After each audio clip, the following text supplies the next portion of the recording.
आपके पास 100 रुपए है ना, 100 रुपए में कौन सी कंपनी में आप हिस्सेदार बनना चाहेंगे? हर महीने उस कंपनी का केवल एक शेयर खरीदिए। 10 साल बाद ना आपको डिविडेंड इतना मिलने लगेगा कि आपका घर सिर्फ डिविडेंड से चलने लगेगा। एक बार राजा था, तो एक उस समय एक वैज्ञानिक था उस राजा के दरबार में। उसने चेस का गेम, शतरंज का गेम बनाया और वो राजा के पास लेके आया। तो राजा बड़ा खुश हुआ उस गेम को देख के कि वाह, ये तो बहुत अच्छा है, मैं बहुत खुश हुआ, मुझे बहुत मजा आ रहा है इसको खेलने में। बता तुझे क्या चाहिए, जो तुझे चाहिए मैं तुझे दूंगा। तो जो वैज्ञानिक था वो इस कंपाउंडिंग को, ब्याज पे ब्याज की ताकत को समझता था। तो उसने बस ये बोला, मुझे कुछ नहीं चाहिए, मुझे ना बस ये चाहिए कि ये जो शतरंज का बोर्ड है इसमें 64 ब्लॉक्स हैं, 64 खंड हैं। पहले खंड में आप मुझे एक चावल का दाना रख के दो, दूसरे खंड में 2 दाने रख के दो, तीसरे में 4, और ऐसे हर खंड में चावल के दाने डबल करते जाओ। चौथे खंड में 8, पांचवे में 16, ऐसे चावल के दाने चाहिए, मुझे तो ज्यादा कुछ चाहिए नहीं। तो राजा राजा खूब हंसा और फिर गुस्सा किया कि मैं तुझे समझता था कि तू बहुत बड़ा विद्वान है, तूने इतना अच्छा गेम बनाया तो तुझे बहुत नॉलेज होगी, ये क्या मांग लिया? चावल के दाने? कुछ राजपाट, कुछ जमीन मांग लेता, सोने जवाहरात मांग लेता, कुछ भी मांग लेता, लेकिन ये क्या मांग लिया? उसने कहा आप दीजिए तो सही। तो आपको पता है कि 2, 4, 8, 16, 32, 64, 128, 256, 512, 1000, 2000, 4000 ऐसे डबल होते चले गए और 64th ब्लॉक तक पहुंचते पहुंचते राजा ने पूरे दुनिया के चावल के दाने मंगा लिए थे, पूरी दुनिया के चावल के दाने, लेकिन फिर भी वो चावल के दाने कम पड़े।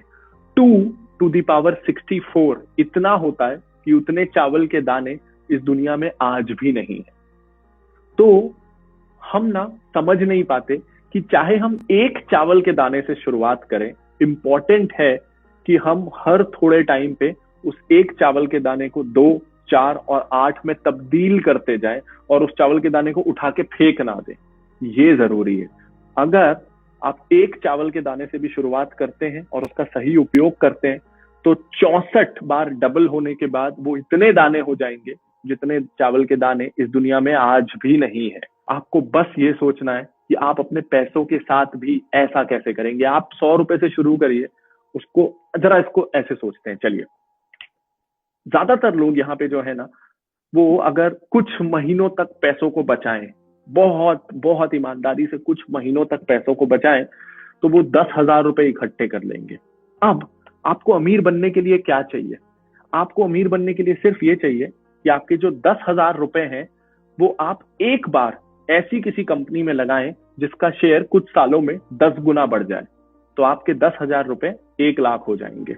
उसके बाद आपको एक बार कोई ऐसी कंपनी और चाहिए जहां आप पैसे लगाएं और आपके पैसे 10 गुना बढ़ जाए, तो आपने 1 लाख रुपए लगाए, वो 10 लाख रुपए हो गए। इसके बाद एक बार और, आखिरी बार, आपको एक ऐसी कंपनी चाहिए जहां आप पैसे लगाएं और आपके पैसे 10 गुना हो जाए। यानी 3 बार। अगर आपने इस दुनिया में कितने बिजनेस हैं दुनिया भर में, आप यूएस की कंपनी उठा लीजिए, यूके की, फ्रांस की, इंडिया की, आपको ना इस दुनिया की 3 ऐसी कंपनीज ढूंढनी है जिसके बारे में आपको लगता है कि इनके 10 साल बहुत अच्छे होने वाले हैं, अगले 10 साल इन कंपनीज के बहुत अच्छे होने वाले हैं।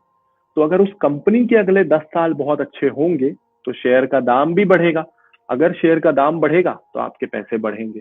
तो आपको बस 3 ऐसी कंपनी ढूंढनी है। एक कंपनी जो आपके 10,000 को 1 लाख कर दे, 1 लाख को 10 लाख कर दे, 10 लाख को 1 करोड़ कर दे, और बन गए आप अमीर। और ये 10-12 सालों में हो सकता है। ये कोई बहुत, मैं थ्योरेटिकल या आउट ऑफ द वर्ल्ड बात नहीं कर रहा हूं, मैं आपको कुछ एग्जाम्पल दे सकता हूँ। मेरा जो पहले कुछ शेयर्स में से एक था टीवीएस मोटर्स, मैंने सोच समझ के नहीं लिया था, बस ले लिया था क्योंकि मेरे को तभी तभी पापा ने एक स्कूटर गिफ्ट किया था और मैंने आंख बंद करके ले लिया क्योंकि मेरे को स्कूटर से प्यार था। तो ये 2013-14 की बात है। एक शेयर ना उस कंपनी का था 28, 29, 30 रुपए का था। मैंने 5,000 रुपए डाल दिए। 13-14 महीनों में एक शेयर 270-280 रुपए का हो गया। तो मेरे पैसे 10 गुना हो गए 1-1.5 साल में ही।